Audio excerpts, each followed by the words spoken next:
దీని మీద సరి అయిన ఎంక్వైరీ చేసుకొని అసలు మీరు తీసుకొచ్చిన పంపులు 22 పంపింగ్ స్టేషన్స్ ఏ కంపెనీకి వెళ్ళి తీసుకొచ్చిండ్రు, టోటల్ అసెంబ్ల్డ్ మోటార్స్, దాని వాల్యూ ఎంత? బిహెచ్ఎల్ మోటార్ మా ఉదయ సముద్రం ప్రాజెక్టులో ఏఎంఆర్పీలో నేను ఫస్ట్ 99లో ఎమ్మెల్యే ఉన్నప్పుడు ఫిట్ చేపిస్తే ఇప్పటికి రిపేర్ రాలే. అంతకుముందే 2 years ముందు 25 years లో ఒక్కసారి బ్రేక్ డౌన్ కాలే మోటార్స్. మీకు కూడా తెలుసు మురళి ఏఎన్సీ గారు, ఎప్పుడైనా ఫెయిల్ అయినా మోటార్స్.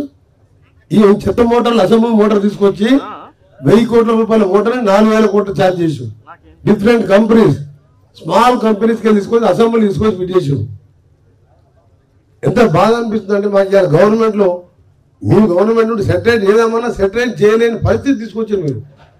అందుకే ఆనరబుల్ మినిస్టర్ రిక్వెస్ట్ చేసేది ఏంటంటే ఈ ప్రాజెక్ట్ని ఎలా చేస్తారో ఏం చేస్తారో దీన్ని ఒక ఎక్స్పర్ట్ కమిటీతో పాటు ఈ మోటార్స్ కానీ దీని మీద కానీ సీరియస్ తీసుకొని ఈ ప్రాజెక్టుని పూర్తి చేయడం కాదు, మధ్యలో గౌరవల్లి ప్రాజెక్ట్ దాన్ని ఆపేసాను.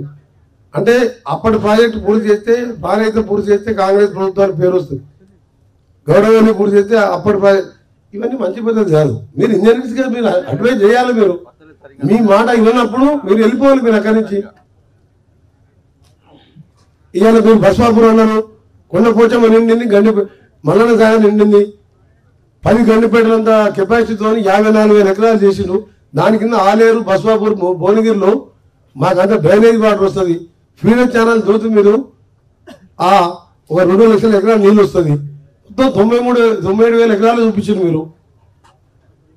మళ్ళీ 3rd టీఎంసీకి టెండర్ పిలిచాను, వాడిని ఇప్పుడు కూర్చోబెట్టి పని చేపిస్తున్నారు. మన నిజాం సార్ లిఫ్ట్ అంటున్నారు, గ్రావిటీతో కిందికి పోయే నీళ్ళకి ఎందుకు వెళ్ళలేదు. So I want to know that point. Honourable minister కూడా చెప్తుంది, ఈజీ మినిస్టర్ గారు. ఉండకపోతే ఎప్పుడు నిండా ఉంటుంది, ఒక జస్ట్ ఫామ్ హౌస్ తప్ప ఎక్కడ పోవు నీళ్ళు. I'm not criticising any government. ఆ గవర్నమెంట్ అయిపోయింది, దాని గురించి మాట్లాడతారు. మాకు బాగా అనిపిస్తుంది, ఎప్పుడు నిండా ఉంటుంది, కిందికి ఒక 400 ఎకర్స్ పోతుంది, 1 ఎకరా నీళ్ళు వస్తుంది దాని మీద. ఇప్పుడు నిజాం సాగర్ లిఫ్ట్గా మన టెండర్ పిలిచిండు. నేను ఇవాళ వచ్చింది కూడా మీ పర్మిషన్ తీసుకొని ఇది తెలుసుకోవడానికి. నల్గొండ జిల్లాలో ఎన్నో 4-5 లక్షల నీళ్ళు ఇచ్చే సరే ఇంత ఖర్చు పెట్టినావు, ఏం చేసావు? What is the benefit? ఎకరానికి 10-12 వేల రూపాయలు ఖర్చు వస్తుంది రేపటి మీద. ఎకరానికి 12,000 మీద రైతు నువ్వు ఇన్వెస్ట్ చేసినప్పుడు ఆయనకి ఎంత రిటర్న్ వస్తున్నది? ఏం ఆలోచన లేని పనిచేసి దీన్ని సెటరేట్ చేయాలని గౌరవ మంత్రి గారు నాకు రిక్వెస్ట్. దాంతోపాటు బస్వాపూర్ అండ్ ఆలేరుకి సంబంధించి గంధమల్ల రిజర్వాయర్ ఆ 2 ప్రాజెక్టుల నిన్న నీళ్లున్నాయి, ఎక్కడ పోతలేవు. అది నింపి పెడుతున్నారు, ఎక్సెస్ అయితే మన సముద్రంలో వదిలిపెడుతున్నారు. దాన్ని కూడా స్టార్ట్ చేసి కింద రిజర్వాయర్ నింపాలని request. Thank you very much.